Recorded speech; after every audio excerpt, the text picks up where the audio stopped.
Pasaka Sarkangalvīte un Vilks šonedēļ piedzīvojas ne tikai jaunu iestudējumus Nacionālā teātra skatuves Rīgā, uzreiz 10 sarkangalvītes, 10 vecmāmiņas, 10 mednieki un, protams, vilki. Šonedēļ satikās arī Kandavā.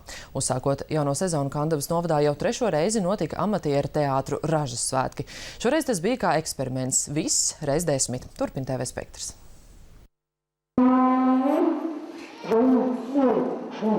Kandavas novadas 6 amatieru teātra kolektīvos ir vismaz 60 aktieru, bet teātra Ražas svētkos kultūras namā pulcējas ap 400 cilvēku. Starp tiem manāms 10 sarkangalvītes, 10 mednieki ar bisēm un, protams, arī 10 vilki.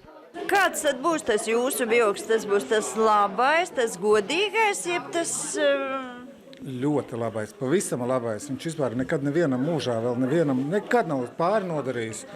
Un pārtiek viņš arī tikai no sēnēm un riekstiem.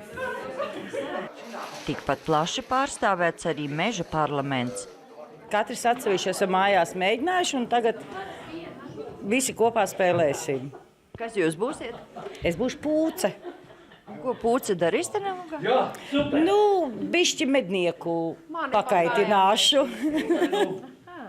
Pašlaik tik populārajā lugās Sarkangalvīte un Vilks apvienojušies visi Kandavas novada kolektīvi, kā arī draugi no Dobeles, Lestenes, Pūras un Rendas. Katrs kolektīvs spēlēs savu epizodi.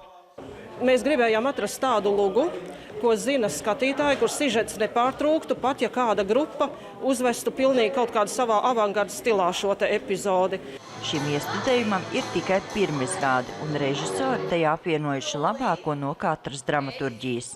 Tieši tā, pēdējais variants, tas būs no visa pa drusciņā, jo mēs jau arī esam Matkuls Nacionālais teātris, Vānes Leļu teātris, Kandavas skatuves mākslas studija, mūsu viesi no Rendas, no Dobeles, no Pūres un citām vietām, tā kā mēs esam, tā kā Latvijas lielie teātri, tikpat daudzveidīgi.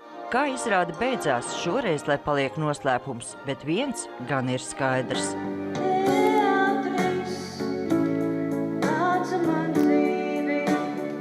Sandra Leitāna, Andris Spāns, TV Spektrs.